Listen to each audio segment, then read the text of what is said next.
Manchester United's second half performance against Roma is one of the best I've seen from a United side in some time. But as with the Spurs game, it was a match of two halves. Roma executed a solid game plan in the first half and were deservedly leading at half-time. But what worked for Roma and what changed for United? Let's go to the whiteboard. This season, we have seen how United have struggled to deal with the width the wing-back system creates. Roma's 5-2-2-1 formation again challenged United's ability to defend wide areas. With the ball, Roma's outside centre-backs pushed into full-back positions, which allowed Roma's wing-backs to push up the field. Depending on which side the ball was on, Mkhitaryan or Pellegrini would drop into the half space to create the overload. From here, Roma would look to take advantage of the overload to progress down the flank, or if United's defensive formation recovered to neutralise the overload, Roma would look to take advantage of the space created centrally to switch the ball out to the other flank. Going to screenshots of the game, even from a throw-in, we can see the width Roma looked to retain and how the overload on the left has pulled United's defensive structure across the pitch, creating a 4v2 on the other side. A 1-2 between Spinazzola and Mkhitaryan gets Spinazzola into the space created centrally from the wide overload to switch the ball out to the other side. A good clearance from Maguire prevents a tap-in for Dzeko.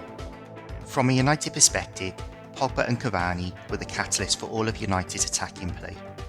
In previous analysis, I have criticised United's lack of midfield and attacking depth, which has restricted United's ability to play through the lines, especially against a low defensive block. Through Pogba's positioning and Cavani's movement, they provided the pivots for the rest of United's team to play off. With Pogba dropping into this half-space position, it provided a forward passing option to United's double pivot to break the midfield defensive line of Roma and connect the defensive third with the middle third. As a result, United were able to play forward through the field a lot more progressively. Going to screenshots of the game, Fred is on the ball with Pogba in advance of him. One simple ball breaks Roma's midfield defensive line and Pogba plays the ball out to Rashford. Without the depth Pogba created, it would have been a sideways pass to Shaw, and Roma's midfield defensive line would have remained intact. The other side of the coin was Cavani. Offering himself as a target man and then producing the quality to link up the forward line with the midfield runners was incredible on the night. But it's the way he manipulates defenders to create time and space before dropping deep. He would pull onto the blind side of defenders and then make runs across them, stealing the march on them. Or he would go to make a run in behind to push the centre-backs back, check, and drop back into the space he has created in moving the centre-backs back. Going to screenshots of the game, the first goal epitomised what Pogba and Cavani brought to the game. Pogba dropping into the half space pulls Smalling out of the defensive line, opening up this space.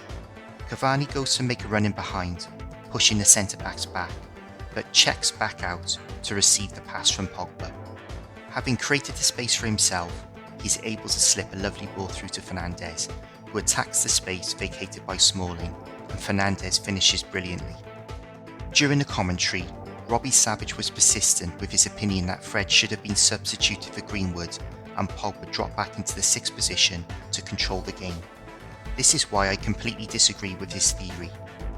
We all know United lack a creative option amongst their double pivot options. However, as the saying goes, it's the movement that makes the pass. When Greenwood and Rashford play in the front line, they don't produce enough movement and fail to disrupt the defensive structure of the opposition. They are both too static, and as a result, United end up with an attack that lacks depth. This allows the opposition to control the space between the lines, which invariably forces Fernandes out of the danger zone because he starts to go looking for the ball.